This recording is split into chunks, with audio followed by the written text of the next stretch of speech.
Parkland agroforestry is widespread throughout the Sahel. Trees are scattered in fields and integrated with crops and livestock. In the 1970s, these indigenous systems came under pressure from prolonged droughts. There was a dramatic loss of tree cover.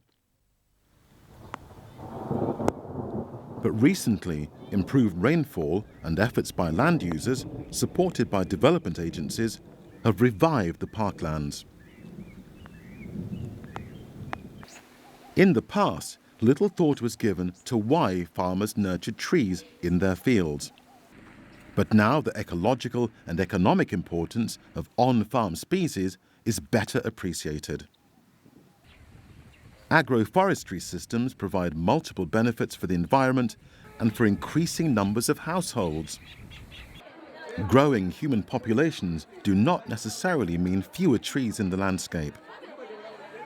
The revival of parkland agroforestry implies the opposite. Farmers are the architects of these dynamic and complex systems. They've responded with skill to changing conditions and new challenges. Usaini Kindo from Burkina Faso is one such farmer. Those who don't know how to use trees mistakenly say that when there are many trees in the field, nothing else can be produced. This is not true.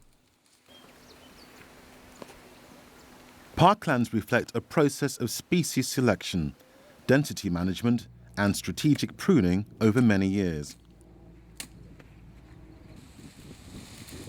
From his trees, Usaini Kindo harvests livestock fodder, medicines for people and animals, and wood for construction and cooking. At the same time, his trees help improve soil conservation, soil fertility, and the microclimate.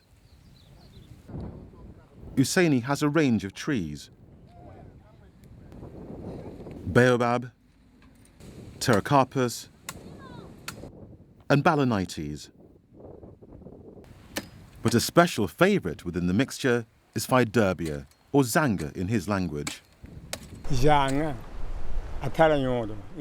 Under the Zanga, there is no need to apply organic manure or chemical fertilizers. The leaves that fall on the ground improve soil fertility. Zanga has medicinal properties and produces pods, which provide fodder for livestock. He values baobab too. We use the leaves of the baobab to make a cooking sauce. The leaves may be also sold at the market to earn some money.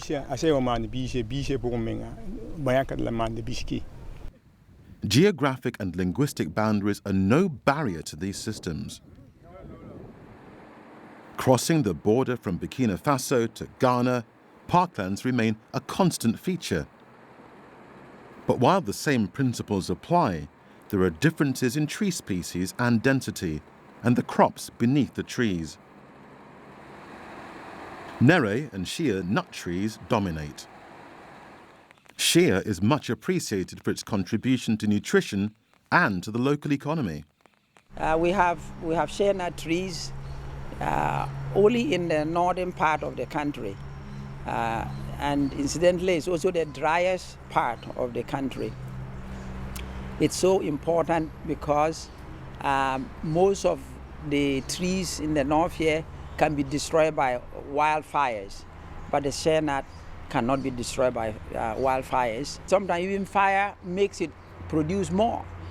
We don't know why, but it has so many uses. And of course, now it's an international sought-out commodity that we have found out that is good for body lotion, is good for shampooing, is good for so many things.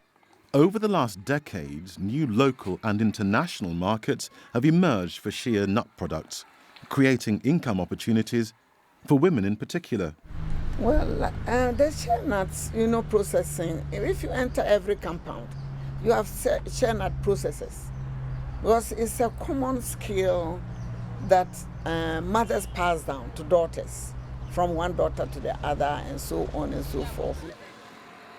The Tihi Suma Shea Butter Processing Centre in Tamale is based on these traditional skills. It forms a focal point for social activity while increasing efficiency and capacity. Founded in 2005, it provides the facilities for 60 women to turn their own nuts into shea butter from the beginning to the end of the 2-day process. Shea nuts are bought from selected communities and transported to the centre. They are washed and dried. The nuts are then crushed, roasted, and milled to a paste. Cold water is added and mixed by hand.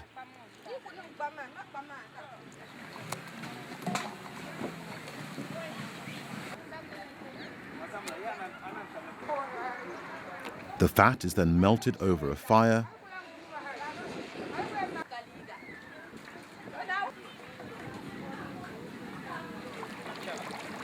The impurities separate out, and these are skimmed off. Finally, the molten butter is filtered. Once cool, it's put into clean containers where it solidifies.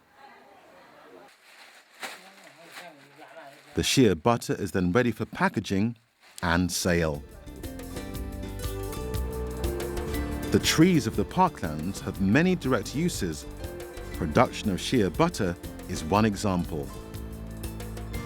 But the trees provide indirect benefits as well, affording shade, enriching the soil, and stabilizing the ecosystem. Parkland trees form a parasol under which sustainable land management technologies function at their very best.